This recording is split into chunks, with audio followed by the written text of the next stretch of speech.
अस्सलाम वालेकुम। It's doctor Nabeel. हमारी प्रीवियस पोस्ट पे किसी हुरैन ने कमेंट किया था। जो पिक्चर आपको नज़र आ रही है उनके कमेंट की, उनका कमेंट कुछ यह है कि मेरे मसूड़े पे इस तरह बन गया है जो किसी मेडिसिन से भी ठीक नहीं हो रहा, 1 महीने से है और बढ़ रहा है। मुझे ज़्यादा दर्द भी नहीं है लेकिन ये बढ़ता जा रहा है। डॉक्टर ने दांत निकालने का कहा है, जबकि दांत का दर्द भी नहीं है और ये स्वेलिंग ठीक नहीं हो रही। अच्छा, सबसे पहले तो ये जो हुरैन हमारी बहन है, उन्होंने ये पिक्चर गूगल से डाउनलोड करके डाली हुई है। हमें नहीं पता कि क्या कंडीशन है, हमें नहीं पता कि उन्हें डेंटिस्ट ने क्या एडवाइस किया है, डेंटिस्ट ने दांत निकालना एडवाइस किया है कि नहीं। अगर उन्होंने एडवाइस किया है तो उन्होंने कुछ असेसमेंट की होगी, कुछ एक्सरेज किए होंगे, कोई क्लिनिकल एग्जामिनेशंस की होगी। क्योंकि इस केस में इसे हम बोलते हैं जिंजिवल आउटग्रोथ। जो पिक्चर इन्होंने दी हुई है ये तो स्पेसिफिकली पायोजेनिक ग्रेनुलोमा है, लेकिन इस तरह की किसी भी चीज़ को हम जिंजल आउटग्रोथ बोलते हैं। तो इसकी असेसमेंट के लिए सबसे पहले हमें इसकी क्लिनिकल एग्जामिनेशन करनी पड़ती है। क्लिनिकल एग्जामिनेशन में डिटेल हिस्ट्री लेनी पड़ती है पेशेंट की। हिस्ट्री में हम पेशेंट से ये पूछते हैं कि ये कब से, जिस तरह इन्होंने बताया हुआ है कि 1 महीने से चल रहा है। उसके बाद हम इसमें देखते हैं कि ब्लीडिंग टेंडेंसी है कि नहीं। उसके बाद हम ग्रोथ रेट चेक करते हैं कि कितना, लाइक इन्होंने जिस तरह मेंशन किया है कि 1 महीने से और बढ़ता जा रहा है। उसके बाद हम उनसे पेशेंट से किसी ट्रॉमा की हिस्ट्री लेते हैं कि कहीं ट्रॉमा लगा तो नहीं था, कहीं ट्रॉमा तो नहीं हुआ था किसी चीज़ से। पेरिडोंटल एग्जामिनेशन करेंगे। उसके बाद हम उनका रेडियोग्राफ करेंगे, पेरिएपिकल रेडियोग्राफ करने के बाद हम क्लिनिकल एग्जामिनेशन में देखेंगे कि कहीं प्लाक कैलकुलस तो नहीं है, यहाँ पे कहीं ओवर हैंगिंग फिलिंग तो नहीं पड़ी हुई, इन्होंने कोई पुरानी फिलिंग तो नहीं करवाई हुई। अब उससे क्या होता है कि ओवर हैंगिंग फिलिंग हो या फिर प्लाक कैलकुलस हो तो उससे जिंजवा इरिटेट होना शुरू हो जाता है, जिसकी वजह से जिंजवल आउटग्रोथ होना शुरू हो जाती है। खैर, उसके बाद हम क्या करते हैं कि जब हम सारी असेसमेंट वगैरह कर लेते हैं तो उसके बाद हम हिस्ट्री में हमने पेशेंट से ये भी पूछना होता है, ये फीमेल हैं तो हमने ये पूछना होता है कि आया उनकी प्रेगनेंसी तो नहीं है, क्योंकि ये मोस्ट प्रोबेबली प्रेगनेंसीज में होते हैं। तो उसे हम प्रेगनेंसी ग्रेनुलोमा भी बोलते हैं। ठीक है। तो इसकी इसकी जो ट्रीटमेंट है, हम क्या करते हैं कि इसकी एक्सिजनल बायोप्सी करते हैं, इसको एक्साइज करके इसको बायोप्सी के लिए भिजवाते हैं। और इस बायोप्सी में हमें पता चलता है कि इसका डायग्नोसिस क्या है असल में। ठीक है। बायोप्सी से पहले हम अपने डिफरेंशियल डायग्नोसिस बता देते हैं कि ये चीज़ें हो सकती हैं। और इस केस में जो उन्होंने पिक्चर शेयर की हुई है, ये तो मोस्ट प्रोबेबली पायोजेनिक ग्रेनुलोमा है या फिर प्रेगनेंसी ग्रेनुलोमा है जो उन्होंने पिक्चर बताई हुई है। तो अगर तो पेशेंट की प्रेगनेंसी है तो हम कुछ भी नहीं करते। सेकेंड टू थर्ड ट्राइमेस्टर में चांसेस होते हैं इसके पॉइजनिक ग्रेनुलोमा के, फिर हमने कुछ भी नहीं करना, फिर हमने पेशेंट को वेट करवाना है, हमने इसकी डीप स्केलिंग करके पेशेंट को वेट करवाना है। आफ्टर डिलीवरी ये खुद ही रिजॉल्व हो जाता है। तो अगर तो पेशेंट की प्रेगनेंसी नहीं है तो हमने क्या करना है कि इसकी एक्सीजन एक्सीजन करके इसकी बायोप्सी करनी है। बायोप्सी में हमारे पास डायग्नोसिस आएगा और फिर हमने पेशेंट को फॉलो अप पे रखना है। फॉलो अप में हम फिर ये चेक करते हैं कि आया ये ग्रोथ वापस तो नहीं आ रही। तो इस वीडियो बनाने का मकसद ये था कि हर आउटग्रोथ के लिए हम दांत नहीं निकालते। दांत निकालना ज़रूरी नहीं होता जब तक हम उसे डायग्नोज ना कर लें, जब तक हम उसकी असेसमेंट ना कर लें, जब तक हम हमारे पास बायोप्सी का रिजल्ट नहीं आ जाता कि ये क्या है। ठीक है। तो अगर तो दांत इन्वॉल्व होने की वजह से कोई पेरिएपिकल ग्रेनुलोमा आ रहा हो तो फिर हमारी कोशिश होती है फिर भी दांत को सेव करने की। ठीक है। लेकिन आखिरी ऑप्शन होती है, सबसे लास्ट ऑप्शन होती है दांत निकालने की। अस्सलाम वालेकुम। another case, another impacted canine, same case but different results। जब ये पेशेंट हम तक पहुंचा तो वो क्लिनिकली जब हमने उसको एग्जामिन किया तो पेशेंट का कहना था कि पहले हल्की सी स्वेलिंग बनी, कैनाइन वाले एरिया पे हाथ रख के हल्की सी स्वेलिंग बनी। तो पेशेंट के टिपिकल वर्ड्स थे कि मैंने सुई उठा के उस स्वेलिंग में लगाई तो वो बड़ा ज़ख़म बन गया। खैर, जब पेशेंट पहुंचा तो अच्छा खासा पेन में था, काफ़ी तकलीफ़ में था। तो हमने जब ओपीजीज करवाए तो हमने ओपीजी में देखा कि केनाइन जो है वो इम्पेक्टेड है। जिस तरह के हम आपको इसमें एक्सरे में मार्क करके दिखाते हैं, केनाइन की इम्पेक्शन है।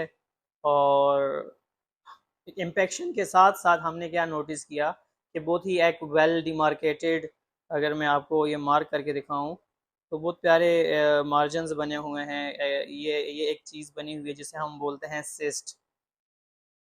तो हमने जब ये देखा कि ये तो एक सिस्ट है जो कि डेवलपमेंटल सिस्ट होती है, खैर हमने इसके फिर वही बात है, हमने इसके डिफरेंशियल डायग्नोसिस बनाए, हमने इसको ओपी, हमने इसकी फाइन नीडल एस्पायरेशन की। हम जब हमारे पास बायोप्सी के रिजल्ट्स आए तो वहाँ पे हमारे पास डायग्नोसिस बना डेंटिजरस सिस्ट का। डेंटिजरस सिस्ट जैसे हम अगर आम अल्फाज में बोलें तो पानी वाली रसोली बोलते हैं लोग, ठीक है।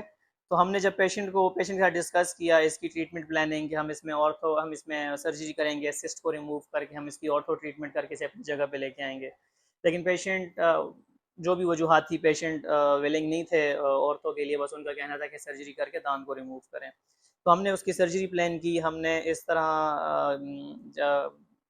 दांत को स्प्लिट किया, डेंटिजरस जो सिस्ट थी उसे हमने इन्यूक्लिएट किया, सारा दांत को हमने स्प्लिट किया, क्राउन को अलग करके, रूट्स अलग करके हमने स्प्लिट करके उसकी सर्जरी की, हमने दांत निकाला। ये हमारा सर्जिकल प्रोसीजर चल रहा है इसमें। तो ये surgical procedure black and white इसलिए है कि क्योंकि टिकटॉक ब्लड नहीं अलाउ करता। तो ये हमने उसमें सर्जरी की पेशेंट की। तो सर्जरी के बाद का मैं आपको एक्सरे दिखाता हूँ। नेक्स्ट एक्सरे जो है वो सर्जरी के बाद का है। हाँ, यहाँ आके हम कंपेयर करेंगे। ये जो एक्सरे हमने पोस्ट ऑप करवाया है ये 3 महीने बाद का एक्सरे है, जिसमें मैं अभी आपको मार्क करके दिखाता हूँ कि पहले जो सिस्ट थी उसकी क्या डायमेंशंस थी। ये जो डायमेंशंस बन रही हैं वो सिस्ट की बन रही हैं। और अगर हम दूसरे पोस्ट ऑप में देखें तो इसमें बहुत मज़े की ही बहुत बहुत ही प्यारी हीलिंग हो चुकी है। तो अब पेशेंट का ये कहना है, जो अब पेशेंट आया है तो पेशेंट का कहना है कि मेरी जो स्पेस है मैं इस स्पेस को ख़त्म करवाना चाहता हूँ। अब पेशेंट विलिंग है कि मुझे ऑर्थो ट्रीटमेंट करवानी है, मुझे इसकी स्पेस को ख़त्म करके मेरी स्पेस काफ़ी बुरी लग रही है तो मैंने स्पेस को ख़त्म करवाना है। अब हमने दोबारा ट्रीटमेंट प्लानिंग की कि हमने क्या करना है, हमने ऑर्थो करनी है, इसकी यहाँ पे स्पेस क्रिएट करनी है और इसी जगह पे हम उनका इम्प्लांट लगाएंगे। क्या आपने कभी सुबह उठ के अपनी ज़बान पे नोट किया है कि कोई वाइट कोटिंग हो चुकी है, या फिर आप सफाई करने के बावजूद, फ्लॉसिंग करने के बावजूद, माउथ वॉश करने के बावजूद भी आपके मुंह से स्मेल आती है? अगर तो आती है तो ये वीडियो आपके लिए है। हाय, इट्स डॉक्टर नबील। मैं इस वीडियो में आपको बताऊंगा कि ये जो वाइट कोटिंग आपकी ज़बान पे हो जाती है ये होती क्या है, ये क्यों होती है, इसको प्रिवेंट कैसे किया जा सकता है, या फिर वो कौन से 2-3 काम हैं जो सुबह 10 सेकंड में या 1 मिनट में हो सकते हैं जिसकी वजह से ये ठीक हो सकती है या कोई वाइट कोटिंग आने से रोक सकते हैं। तो सबसे पहले हम डिस्कस करेंगे कि ये होती क्या है या फिर बनती क्यों है। तो हमारे पास ज़बान कभी भी फ्लैट नहीं होती। ज़बान पे हमेशा छोटे छोटे पेपिलाज होते हैं। उन पेपिलास को भी साफ़ करना पड़ता है। जब हम ब्रशिंग करते हैं तो हमें चाहिए कि हम अपनी ज़बान को भी ब्रश करें, उस ब्रश के उल्टी साइड पे वो टंग स्क्रैपर बना होता है उससे ब्रश करें।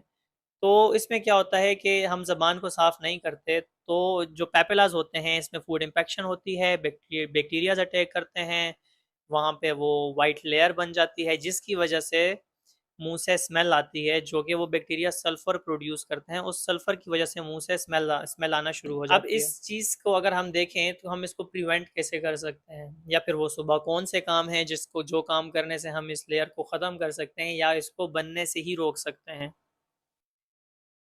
तो इसको बनने से रोकने के लिए सबसे पहले हमारे पास एक चीज़ आती है टंग स्क्रैपर, जिसकी हम आप पिक्चर शो कर रहे हैं। ये दिस इज टंग स्क्रैपर। ये टंग स्क्रैपर आपने यूज़ करना है हर मॉर्निंग में या रात को सोने से पहले भी इस्तेमाल कर सकते हैं। इससे टंग स्क्रैपिंग के बाद मतलब इससे ये होता है कि सारी फूड इन्फेक्शन, जितने भी फूड्स हैं, जितना भी बैक्टीरियाज हैं, वो सारे डिसलॉज होकर ख़त्म हो जाते हैं इसकी वजह से, और ज़बान आपकी बिल्कुल नीट और क्लीन हो जाती है। और इसकी वजह से जो मुंह से बदबू आ रही होती है वो भी आहिस्ता आहिस्ता करके ख़त्म होना शुरू हो जाती है। इसकी बहुत सारी और भी वजूहात हो सकती हैं। अगर कोई पेशेंट, कोई बंदा, अगर कोई शख्स पानी कम इस्तेमाल करे, जिसके मुंह में कुछ लोगों के मुंह में सलाइवा कम बनता है, थूक कम बनती है, उन उन लोगों में हो सकती है। पानी कम पीने की वजह से भी ये बन सकती है। और साथ ही साथ जिन लोगों का मुंह खुश्क रहता है उन लोगों के मुंह में ये वाइट लेयर या वाइट कोटिंग बन सकती है। तो इसकी प्रिवेंशन स्क्रैपर स्क्रैपर नहीं है तो ब्रश, सॉफ्ट ब्रश से। और तो इसकी प्रिवेंशन में पानी ज़्यादा पीना है, जितना हो सके थोड़ा थोड़ा करके पिए दिन में, पानी ज़्यादा पिए। कुछ ऐसी चीज़ें कम खाएं जिन पे बैक्टीरियाज अटैक कर सकते हैं, लाइक मीठा कम खाना है, या फिर हर खाने के बाद आपको स्क्रैप करनी है अपनी ज़बान, ब्रशिंग करनी है, जिसकी वजह से आप इसे प्रिवेंट कर सकते हैं। अगर इसे आप नहीं प्रिवेंट करेंगे तो ये आगे जाके आपको ना सिर्फ ज़बान की बीमारी बल्कि मसूड़ों की बीमारी भी लग सकती है इसकी वजह से। सर्जरी के बाद स्मोकिंग से क्या हो सकता है? एक पेशेंट की लोअर 6 BDR को एक्सट्रैक्ट करने के बाद आज हम इंस्ट्रक्शन देने लगे जो नॉर्मली हम जनरल इंस्ट्रक्शंस देते हैं एक्सट्रैक्शन के बाद। तो जब इंस्ट्रक्शंस पूरी हुई तो पेशेंट ने अपने पॉकेट से सिगरेट की डब्बी निकाली और हमें इशारा करते हुए बोला कि मैं चेन स्मोकर हूँ, तो मेरे लिए कोई स्पेशल इंस्ट्रक्शंस।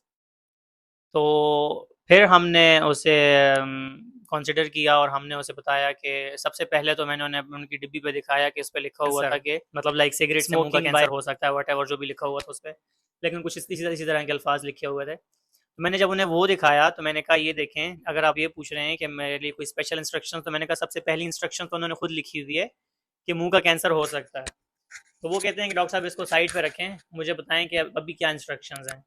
खैर हमने वो वाला एलिमेंट हमने साइड पे रखा, कैंसर वाला एलिमेंट हमने साइड पे रखा। उसके बाद हमने पेशेंट को बताया कि स्मोकिंग से सर्जरी के बाद स्मोकिंग से क्या हो सकता है। हाँ, हमने पेशेंट को मना किया कि आपने 3 से 4 दिन तक स्मोकिंग नहीं करनी, लेकिन पेशेंट थे चेन स्मोकर, उनका सिगरेट छोड़ना बहुत मुश्किल था 3 से 4 दिन तक। तो हमने उन्हें रिक्वेस्ट की कि कम अज़ कम 2 दिन तक सिगरेट ना पिए या स्मोकिंग ना करें। तो पेशेंट का कहना था कि ठीक है मैं 2 दिन तक स्मोकिंग नहीं करूँगा, लेकिन हमें पता है कि पेशेंट ने स्मोकिंग करनी है। अब हमने ये वाला एलिमेंट ज़रूर रखना है बीच में कि पेशेंट ने स्मोकिंग करनी ही करनी है। हमारे सामने पेशेंट कहेंगे हमने ठीक है जी हमने नहीं करनी स्मोकिंग, वापस आके भी कहेंगे कि हमने नहीं की, लेकिन ऐसा हो नहीं सकता। खैर पेशेंट के दिमाग में ऐसी चीज़ें डालें लाइक मैंने पेशेंट को समझाया कि अगर आप फिर भी स्मोकिंग करते हैं, लाइक भी अगर आप कंट्रोल नहीं कर सकते अपने आप को, तो आप कम अज़ कम 2 से 3 घंटे स्मोकिंग ना करें। और अगर फिर भी पेशेंट करे तो पेशेंट के दिमाग में ये चीज़ें डालनी होंगी, कुछ इस तरह उनका माइंड बनाना होगा कि उनके दिमाग में चीज़ें पड़ी रहें कि जब वो पफ लेते हैं तो बिल्कुल हल्के हल्के पफ लें, ताकि जो जो हमारे पास जो स्मोकिंग के डिसएडवांटेजेस हैं जिससे वो कंडीशन लाइक ड्राई सॉकेट बन सकता है वो ना बने। अब ड्राई सॉकेट कैसे बनता है स्मोकिंग से? ड्राई सॉकेट कुछ इस तरह बनता है कि जब पेशेंट पफ लेते हैं तो वो एक नेगेटिव प्रेशर क्रिएट करता है, ओरल कैविटी में नेगेटिव प्रेशर क्रिएट होता है, उसमें जिस सॉकेट से हमने टूथ निकाला है वहाँ पे खून जम जाता है, वहाँ पे खून जमा हुआ होता है जिसे हम क्लॉट बोलते हैं। तो वो नेगेटिव प्रेशर की वजह से वो क्लॉट निकल जाता है, वो क्लॉट वहाँ से डिसलॉज हो जाता है। क्लॉट के डिसलॉज होने के बाद वहाँ पे वो हड्डी रह जाती है बिल्कुल खुश्क, तो उसे हम बोलते हैं ड्राई सॉकेट। फिर जब पेशेंट आता है हमारे पास ड्राई सॉकेट को लेके, तो उसमें या तो खाना फंसा होता है या वट एवर जो पेशेंट ने खाया है वो फंसा हुआ होता है और पेशेंट शदीद पेन में आता है। तो इसलिए ये एलिमेंट ज़रूर कंसिडर किया जाता है, इसको बिल्कुल इग्नोर नहीं किया जाता। इस इवन स्मोकर पेशेंट में बहुत ज़रूरी है ये चीज़ उनको बताना कि क्या क्या हो सकता है इस चीज़ से। तो मैंने क्या किया, मैंने उस पेशेंट को दोबारा बिठाया, मैंने उनको उनका कॉटन पैक रिमूव किया, मैंने उनको स्टिच लगाए, जबकि सर्जिकल एक्सट्रैक्शन नहीं थी, उन्होंने स्टिच लगाए। अब स्टिच हम ड्राई सॉकेट को प्रिवेंट करने में 70% काम करता है स्टिच का लगाना, ठीक है। हाँ, स्टिच लगाने के बाद एक चीज़ बहुत ज़रूरी है कि पेशेंट को हमने बताना होता है, क्योंकि जब वीक के बाद पेशेंट आता है आफ्टर 7 डेज़, पेशेंट जब हमारे पास दोबारा आता है तो स्टिच में बहुत ज़्यादा फूड इन्फेक्शन हुई हुई होती है। तो हमने पेशेंट को ये ज़रूर गाइड करना होता है कि कुछ भी खाने के बाद, खाना खाने के बाद, लाइक वट एवर आप खा रहे हैं, जो कुछ भी खा रहे हैं, लेकिन उसके बाद मुंह को साफ़ रखें, अपने स्टिच वाली जगह को, अपने ज़ख्म को बहुत साफ़ रखना है। What ever mouth wash use करते हैं, आप कुल्ली करते हैं, आप जैसे भी साफ़ रखते हैं, अगर माउथ वॉश करते हैं तो ज़्यादा बेस्ट ऑप्शन है।